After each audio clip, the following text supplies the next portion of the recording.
அடுத்ததாக கதாநாயகி டி அவர்களை மேடை ஏற அழைக்கிறோம். ஏன் சார் நான்லாம் பேர் சொல்லி கூப்பிட்டாதான் மேடை ஏறணுமா, இல்லைனா நான்லாம் ஏறவே கூடாதா? சார் மைக்கில் பேசுங்க சார். ஏன் சார் நான்லாம் மைக்கில் பேசினா தான் இவங்களாம் கேட்பாங்களா? மைக் இல்லாமல் நார்மலாக பேசினா யாரும் கேட்க மாட்டாங்களா?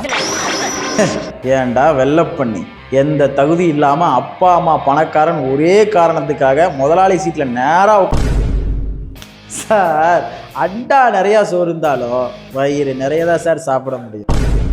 போயஸ் கார்டனில் வீடு கண்ணா படி, பெத்தவங்களை நல்லா பார்த்துக்க, என்ன போல் தான் வாழ்க்கை. சார் சார் இது ஆடியோ லான்ச் சார், நம்ம படத்தை பற்றியும் கொஞ்சம் பேசுங்க சார். ஏன் சார் ஆடியோ லான்ச்னா படத்தை பற்றி மட்டும்தான் பேசணுமா? நான்லாம் என்னை பற்றி பர்சனலாக பேசவே கூடாதா? சார் சார் சார் என்ன வேணால் பேசுங்க சார், ஆனால் ரஜினி சார் மாடுலேஷன் மட்டும் வேணாம் சார். ஏன் சார் நான்லாம் தலைவர் வாய்ஸ் பேசக்கூடாதா? என் வாய்ஸ் பேசிட்டு அப்படியே போயிடுவா? கேட்டால் அடுத்த ஆடியோ லான்ச்சில் இருந்து போகிற வரை போசிட்டு வா.